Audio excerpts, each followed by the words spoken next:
Alors vous êtes ici dans la cour d'honneur du palais de justice de Rouen, en plein centre de la ville, dans un bâtiment dont l'architecture a évolué au cours de siècles, qui a pour caractéristique cet édifice depuis 5 siècles d'abriter sans discontinuer l'institution judiciaire régionale, autrefois Parlement de Normandie et aujourd'hui Cour d'appel de Rouen. Au XVe siècle, jusqu'au début du XVIe siècle, l'institution judiciaire régionale d'appel qui jugeait en appel les affaires qui venaient devant les bailliages régionaux de Normandie, bailliage de Coutances, bailliage de Caux, du Vexin, etc. Donc qui avait une compétence sur à peu près les 5 départements normands actuels, allant du Mont-Saint-Michel jusqu'au Vexin, était une cour itinérante qu'on appelait l'échiquier de Normandie et qui siégeait tantôt à Caen, tantôt à Falaise, qui se déplaçait en fonction des affaires à évoquer au niveau des bailliages. Et puis, à partir de 1499, Louis XII, qui était ancien duc d'Orléans, ancien gouverneur de Normandie, et dont le Premier ministre était le cardinal Georges d'Amboise, archevêque de Rouen, a décidé de fixer définitivement cette cour, qu'elle ne soit plus itinérante, mais composée de magistrats professionnels, et qu'elle siégerait désormais directement à Rouen. Dans un premier temps, elle a siégé au vieux château de Philippe-Auguste, dont il reste la tour Jeanne d'Arc à l'heure actuelle. Et puis Louis XII a donc décidé d'édifier un palais, un bâtiment permettant d'abriter cette institution judiciaire. En réalité, le premier bâtiment qui a été construit est celui qui est en face de vous, qui était destiné à recevoir donc au premier étage, l'étage noble, l'institution judiciaire et également les marchands qui autrefois se réunissaient sur le parvis de la cathédrale et au fond de la cathédrale quand il pleuvait, ce qui indisposait les chanoines de telle manière qu'il a été décidé donc de rassembler tout ce monde au premier étage de ce bâtiment. On a recherché un espace en centre-ville pour édifier ce bâtiment et il existait ici un emplacement libre dénommé le Clos aux Juifs, qui était l'ancien quartier juif de la ville jusqu'à ce qu'ils aient été expulsés du royaume par Philippe le Bel en 1308. D'ailleurs, lorsqu'on a effectué des travaux dans cette cour en 1982, on a découvert sous l'espace qui est délimité par ces bandes blanches là au pied de l'escalier, un bâtiment ancien qui était soit une ancienne synagogue, soit une école rabbinique ou la demeure d'un personnage important de la communauté juive, qui a d'ailleurs été restauré et qu'on appelle à l'heure actuelle la maison sublime. Donc c'est sur cet emplacement du quartier juif, le long de la rue aux Juifs actuellement, que l'on a édifié le premier bâtiment que vous avez en face de vous. Bâtiment destiné donc à abriter les gens de justice et les commerçants dans un premier temps, avec au rez-de-chaussée, à l'origine, des boutiques, etc. Et puis, assez rapidement, les commerçants et les juges ont fait assez mauvais ménage et la salle est devenue relativement trop petite, il n'y avait pas de grande salle d'audience. Et c'est peut-être à partir de François Ier, en 1515, qu'il a été décidé de construire un nouveau bâtiment, celui que vous avez en face de vous, qu'on appelait le Palais Royal.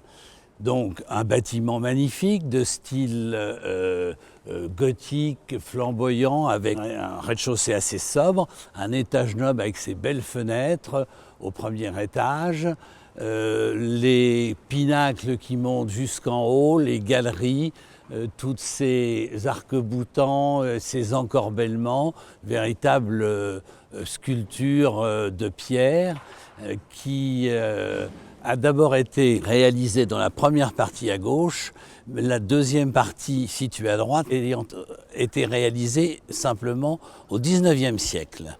Et puis au centre, cette espèce de tourelle, qui n'était pas une tourelle pour un escalier, mais avec au premier étage ce qu'on appelait un studio à l'italienne. On rentrait des guerres d'Italie, et donc on a édifié, vous verrez à l'intérieur, un décor de style italien avec plafond à caisson et autres.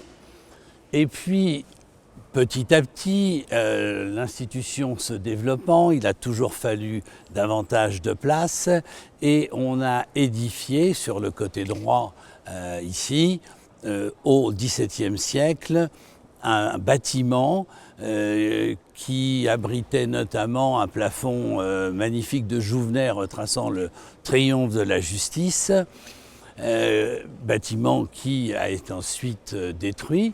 Et puis on s'est agrandi toujours davantage de l'autre côté, en allant maintenant vers la rue Jeanne d'Arc, en agrandissant, construisant d'autres chambres d'audience, la chancellerie. On avait au rez-de-chaussée un quartier des prisons, un quartier carcéral, avec cours de prison pour les hommes, prison pour les femmes, prison pour les condamnés en sous-sol. Petit à petit, il a toujours fallu s'agrandir, jusqu'au XVIIIe siècle, où on a encore construit en avancée sur la rue Jeanne d'Arc un bâtiment très classique de style XVIIIe. Et à l'époque, la cour du palais était fermée non pas par la grille actuelle, mais par un mur crénelé, auquel on accédait par une grande porte avec 2 serres, qui est toujours conservée d'ailleurs au musée des Antiquités, avec des boutiques à l'extérieur. Puis au XVIIIe siècle également, on a construit de l'autre côté du palais l'hôtel de la première présidence, résidence du premier président du Parlement, tout à fait hôtel particulier 18e, avec cour et jardin, et relié par un passage permettant l'accès direct au palais. Est arrivée ensuite la période révolutionnaire. Le palais a été plus ou moins bien entretenu. L'aile est a connu des dégradations importantes. Certaines salles se sont effondrées. On a notamment perdu le plafond de Jouvenet. Et puis on est arrivé finalement à un bâtiment qui était assez disparate. Un bâtiment fin 15e, début 16e, un bâtiment 16e, 17e, 18e. Des travaux s'avéraient nécessaires.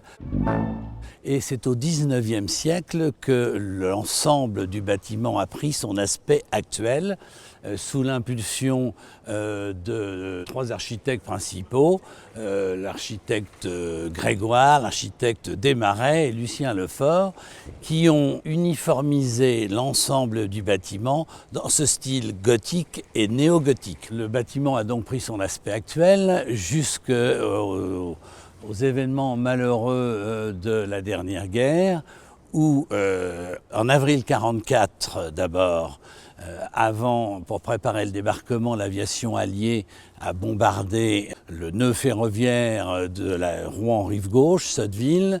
Les bombes ont évidemment également touché de façon très importante le centre-ville, et notamment le palais. Et puis, fin août 1944, au moment du départ des occupants allemands, un incendie a ravagé une centrale téléphonique allemande qui se trouvait à proximité. A gagné l'hôtel de la première présidence, puis les charpentes du bâtiment central ici, qui ont été entièrement détruites. Le palais a été vraiment terriblement touché. Lors des bombardements d'avril 1944, toute la toiture et la charpente de la grande salle des procureurs et du bâtiment d'origine ont disparu, et tout était à l'air libre. L'ensemble du bâtiment a bénéficié de travaux extrêmement importants de rénovation. Les derniers travaux ayant été terminés il y a quelques années, vous le voyez aujourd'hui dans son état actuel, reconstitué donc dans son aspect, avec toutes ces sculptures qui ont été entièrement réalisées par les tailleurs de pierre des entreprises de la région.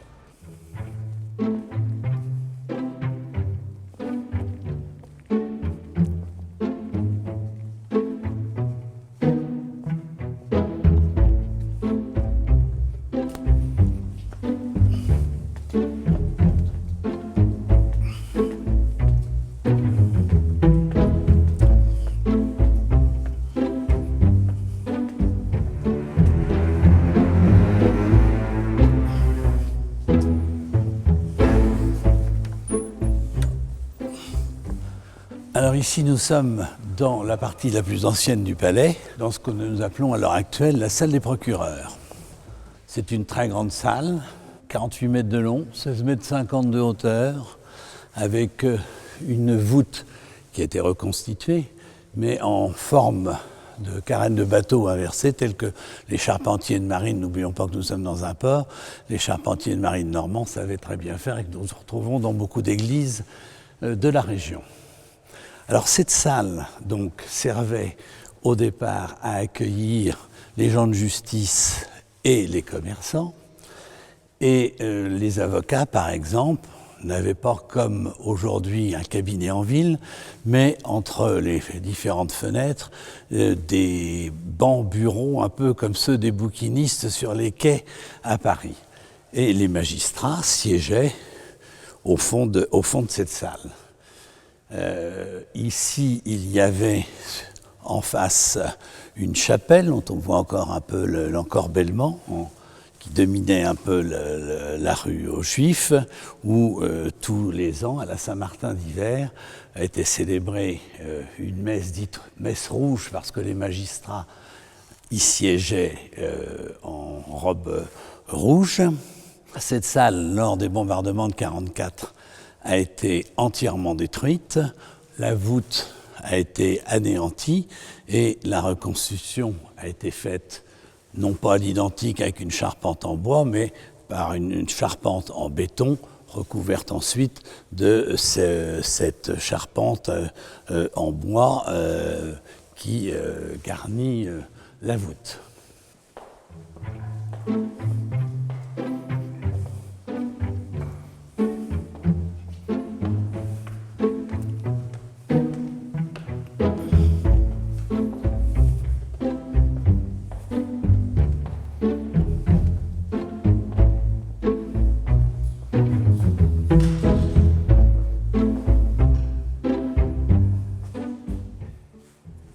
Alors nous sommes ici dans la bibliothèque du tribunal de grande instance, puisque le palais abrite non seulement la cour, mais également le tribunal de grande instance de Rouen, qui a été édifié dans cette partie 19e, construite en avancée vers la rue Jeanne d'Arc.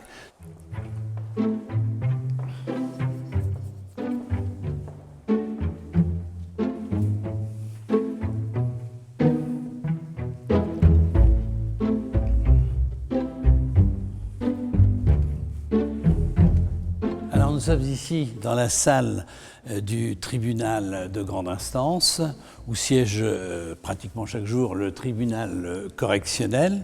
Vous avez le type même d'organisation d'une salle d'audience avec le banc de justice où siègent les magistrats, le siège du procureur de la République, celui du greffier. Ici, le banc des accusés, qui, lorsqu'ils comparaissent détenus, sont amenés de la maison d'arrêt en fourgon cellulaire, transférés dans des cellules qui se trouvent au niveau inférieur et qui, par un escalier, peuvent accéder donc directement ici. Leurs avocats sont également devant et ici, donc la barre pour les témoins ou les experts qui sont éventuellement nommés. Cette salle est ornée d'un grand tableau du XVIIIe siècle du peintre Durameau, qui avait été commandé à l'époque par le Parlement de Normandie et qui représente le triomphe de la justice. Je voudrais vous montrer cette salle qu'on appelle salle des délibérations. Car en réalité, lorsque les affaires sont évoquées à l'audience, les magistrats ne rendent pas leurs décisions sur le champ. Ils écoutent les réquisitions de l'exposé des faits, les réquisitions du procureur de la République, ils écoutent les avocats de la défense, et soit les affaires sont mises en délibéré à un mois, 2 mois ou plus, soit elles sont rendues assez rapidement après que les magistrats se soit retiré dans une salle qui est située derrière les salles d'audience et qu'on appelle la salle des délibérations. Ils peuvent donc se retirer quelques instants. Les trois magistrats du tribunal correctionnel peuvent réévoquer l'affaire entre eux, prendre une décision et revenir dans la salle pour à ce moment-là rendre leur décision en public. Alors, au fond de cette grande salle des procureurs se trouve cette grande table de marbre.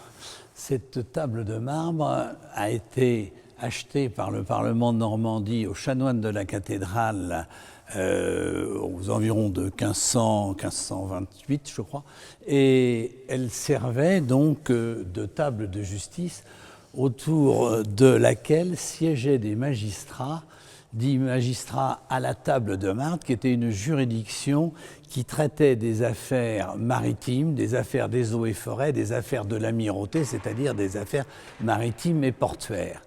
Et je vous signale ce détail, car l'un des avocats célèbres qui a plaidé ici à cet endroit devant les magistrats réunis autour de cette table est Pierre Corneille. Pierre Corneille, dont le père était greffier, puis avocat au Parlement, et qui avait acquis une charge donc d'avocat auprès de la table de marbre. Il a vraisemblablement été meilleur dramaturge qu'avocat.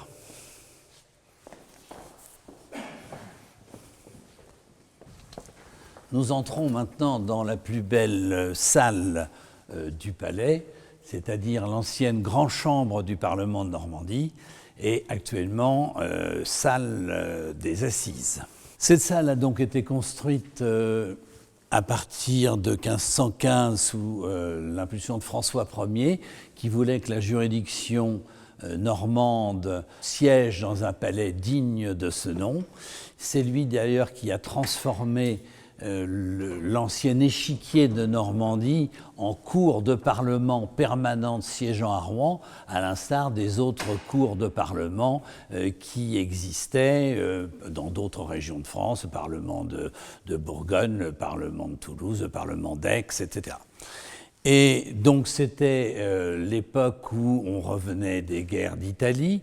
Le trésor royal a permis de financer un décor très riche, et on revenait d'Italie, on avait le goût de l'italianisme, des plafonds à caissons, tel que celui que vous voyez ici. Alors c'est dans cette grande chambre du Parlement que siégeait le roi lorsqu'il venait à Rouen et qu'il tenait un lit de justice. Vous savez que le rôle des parlements, donc sous l'Ancien Régime, était d'enregistrer les édits royaux, et ils ne prenaient effet dans la région que lorsqu'ils avaient été enregistrés par le Parlement. Ce qui permettait d'ailleurs très souvent aux parlementaires d'effectuer des remontrances au roi en disant on n'est pas tout à fait d'accord, on voudrait ceci, on voudrait cela, etc. Et lorsque le roi excédait, ça a été sous tout l'Ancien Régime, un conflit permanent entre la royauté et les parlements, le roi se rendait personnellement sur place et tenait ce qu'on appelait un lit de justice. Il siégeait là et obligeait donc le Parlement à enregistrer son édit. Dans cette salle magnifique, vous aviez donc deux symboles. La justice était, sous l'Ancien Régime, rendue au nom de Dieu et au nom du roi. Et vous en avez le symbole ici, au fond de la salle, entre les médaillons représentant Louis XII, fondateur du palais, et le cardinal Georges d'Amboise, son Premier ministre, vous aviez un rétable en pierre, donc, qui représentait le Christ en croix avec la Vierge et Saint Jean et les évangélistes, symbole de la justice de Dieu. Et les murs étaient tendus donc de fleurs de lys, symbole de la royauté. Cette salle a été notamment le cadre d'un événement historique. Catherine de Médicis, qui était belle-fille de roi, puisque belle-fille de François Ier, ensuite elle était régente de France, a fait prononcer la majorité du roi Charles IX ici, dans cette salle, parce que les rois étaient majeurs à 14 ans, et le Parlement de Paris voulait continuer à maintenir une certaine autorité sur la régence et refusait d'enregistrer la majorité du roi. De retour du Havre, après avoir repris le Havre aux Anglais, de passage à Rouen, qui à l'époque était la deuxième ville de France en importance après Paris. Elle a profité de son passage ici au Parlement de Normandie pour faire acter par le Parlement de Normandie la majorité de son fils en présence du chancelier qui était à l'époque Michel de l'Hôpital. Cette salle a énormément souffert à l'époque de la dernière guerre, en 1944. Les premiers bombardements d'avril 1944 préparant le débarquement et visant à neutraliser, comme je vous l'ai indiqué, le réseau ferroviaire et les ponts pour empêcher le repli de l'armée allemande, ont touché gravement la ville. La cathédrale, à proximité immédiate, a été terriblement éprouvée, le palais également, et la toiture de cette salle a été touchée. Puis l'incendie, comme je vous l'expliquais tout à l'heure, l'incendie du central téléphonique allemand qui s'est propagé à l'hôtel de la Première Présidence a fini de détruire l'ensemble, puisque ici, tout le plafond a disparu et tout le décor de cette salle a été disparu. Seul vestige d'origine, ce sont les restes du rétable que vous voyez là-bas, qui n'a pas été restauré en raison maintenant des principes de laïcité, de la séparation de l'Église et de l'État. Mais l'ensemble du décor a été entièrement reconstitué. Le plafond à caisson a été reconstitué pratiquement à l'identique, et le décor des fleurs de lys apposé une à une au pochoir sur les murs également. Cette salle a été ensuite affectée au service de la cour d'assises qui y siège pratiquement quotidiennement à l'heure actuelle.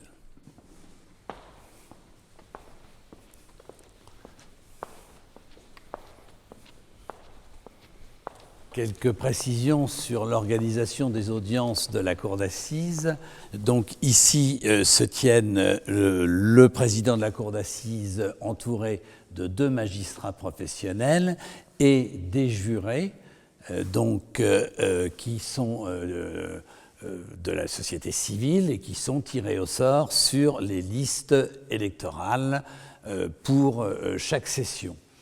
Ici se trouve le box des accusés, qui sont également, comme je vous l'expliquais au tribunal correctionnel, amenés par fourgon cellulaire depuis la maison d'arrêt, depuis une geôle qui se trouve à l'étage inférieur, monte par un escalier et arrive ici, donc, dans ce box et devant le siège de leurs avocats. Là-bas, le siège de l'avocat général, qui requiert les peines et qui poursuit les infractions et requiert les peines au nom de la société. En face, le siège du greffier, qui note tout le déroulement de la procédure. Et puis ici, les sièges des parties civiles et de leurs avocats. Ensuite, au fond, évidemment, les sièges du public, puisque les audiences sont publiques, la justice étant rendue au nom du peuple français, sauf cas spécial où le huis clos, en raison de la nature de l'affaire, peut être ordonné par le président de la Cour.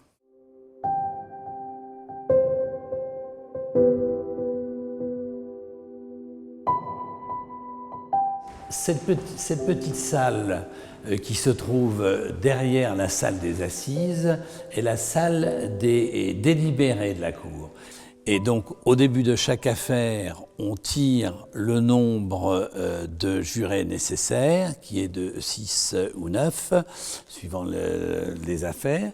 Et donc, les jurés, dans cette salle, se retirent, réexaminent l'affaire, mais sans dossier, et sont amenés, suivant leur intime conviction, ce qui leur est demandé, c'est de se prononcer suivant leur intime conviction sur la culpabilité ou non de l'accusé, sur éventuellement l'octroi de circonstances atténuantes suivant les faits qui ont été exposés. Et alors, ils sont amenés à indiquer sur un petit bulletin qu'il a distribué, Cour d'assises de la Seine-Maritime, sur mon honneur et ma conscience, chacun vote à bulletin secret dans cette urne. Les jurés sont tenus au secret total, au secret des délibérations, sous peine de poursuite en cas de divulgation de la délibération et des décisions qui ont été prises.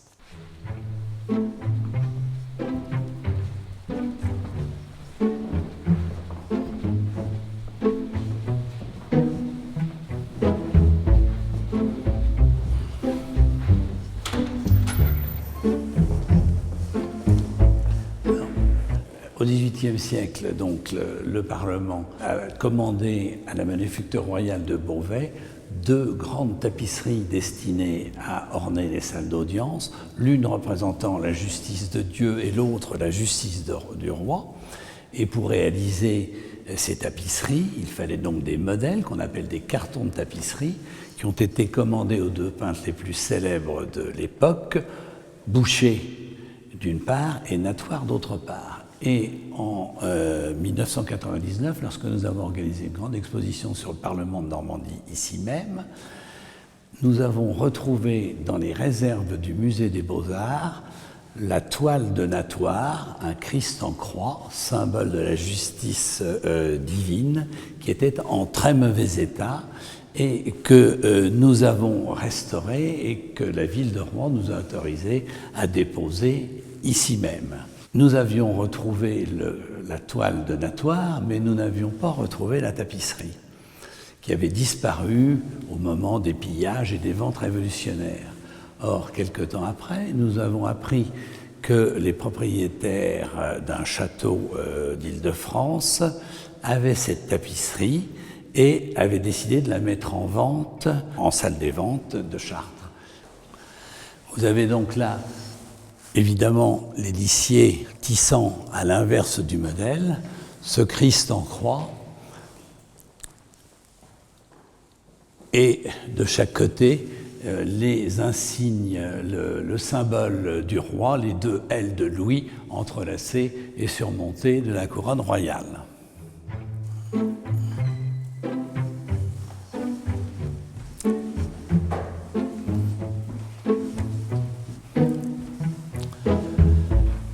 Dans cette vitrine du couloir de la première présidence, vous avez quelques objets de l'ancien Parlement, notamment des ouvrages frappés aux armes du Parlement de Normandie. Vous avez une chose un peu curieuse, ces sacs de jute que vous voyez ici. Maintenant, on met des pièces de dossier dans des chemises. À l'époque, on les roulait et on les mettait dans ces sacs en toile de jute, dont nous avons conservé un très grand nombre d'exemplaires aux archives départementales. D'où l'expression « l'affaire est dans le sac ».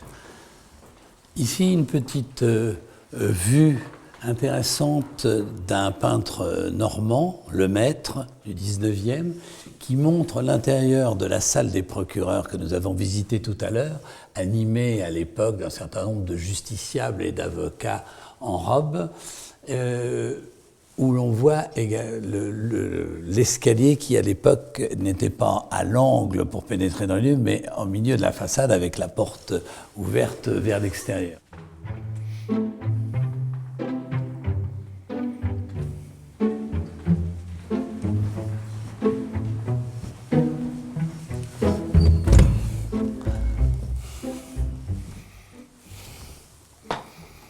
Alors nous pénétrons maintenant dans le bureau de Madame la première présidente de la Cour d'appel.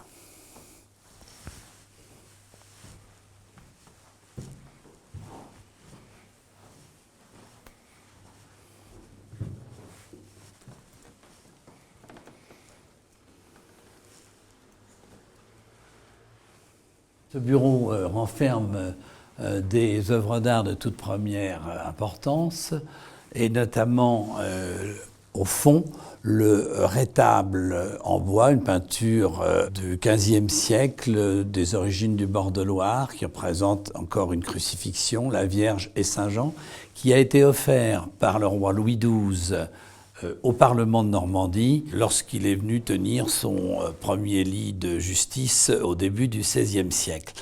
Ce tableau nous est parvenu miraculeusement car au moment des troubles et de la fureur des révolutionnaires, un graveur du quartier dénommé Well est venu subtiliser le tableau pour le mettre à l'abri et l'a restitué à la cour sous l'Empire en 1815.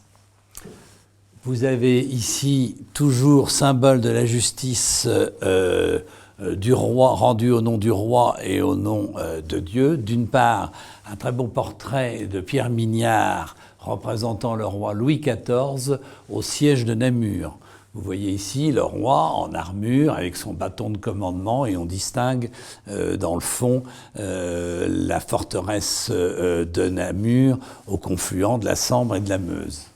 Et puis de l'autre côté, un très beau Christ de Philippe de Champaigne, Christ assez sévère, janséniste, ici sur la cheminée, un buste en marbre, qui est une copie d'une œuvre de Houdon, qui représente Thomas I de Miromesnil, donc qui a été premier président du Parlement de Normandie à la fin du XVIIIe siècle et qui est devenu garde des Sceaux de Louis XVI. Et notamment ici, un magnifique cartel du XVIIIe siècle ornant ce bureau sur lequel travaille donc la première présidente de la Cour d'appel.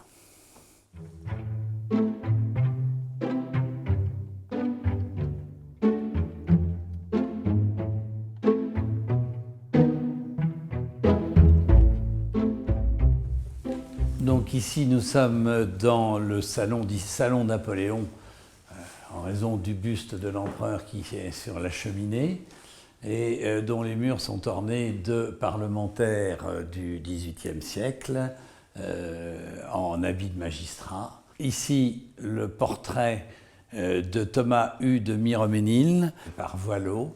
Et ici se trouve un portrait du marquis de Bernières, président de chambre au Parlement, et qui était propriétaire du château de Quevillon. C'était un ami d'ailleurs de Voltaire qui est venu surveiller depuis le château de Quevillon l'impression secrète de sa Henriade qui a été imprimée à Rouen. Et d'ailleurs Voltaire est mort à la fin de sa vie en revenant de Ferney dans l'appartement des Méniards de Bernières qu'est Voltaire à Paris.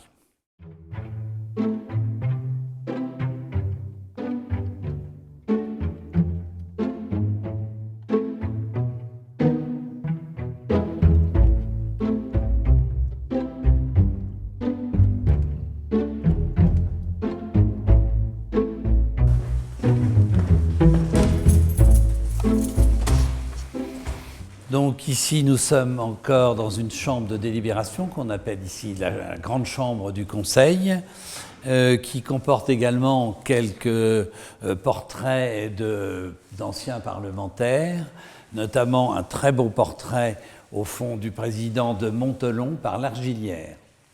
Et puis d'autres portraits qui vous permettent de voir l'évolution du costume au cours des siècles, époque Louis XIII, époque Louis XIV, époque Louis XV par exemple.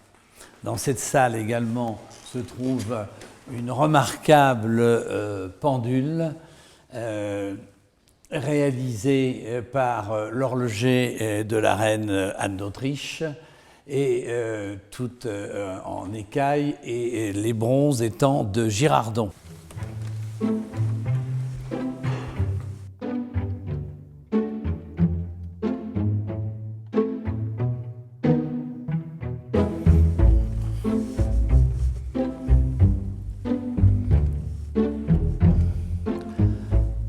Alors nous sommes ici dans la salle dite des audiences solennelles. Pourquoi audience solennelle? C'est parce que lorsqu'une affaire a été jugée en première instance puis en appel et que les justiciables ont formé un pourvoi en cassation devant la Cour de cassation pour un motif de droit, et que cette affaire est cassée par la Cour de cassation, motif de violation d'une règle de droit, elle est renvoyée pour être rejugée par une autre cour d'appel. Et par exemple, les décisions cassées des cours d'appel voisines de Caen ou d'Amiens sont par exemple renvoyées devant la cour d'appel de Rouen et elles sont réexaminées et rejugées ici, dans cette cour, solennellement.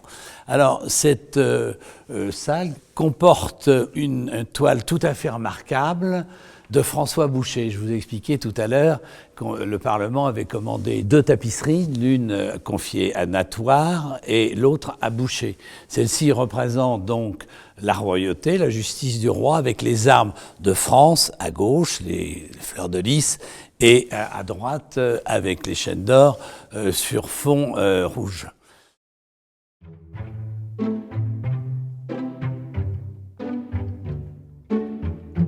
Donc ici, vous êtes dans la salle ce qu'on appelle la salle des pas perdus de la cour, qui est en réalité une salle de passage qui distribue différentes salles d'audience sur les côtés et qui sert notamment pour des réceptions ou des manifestations.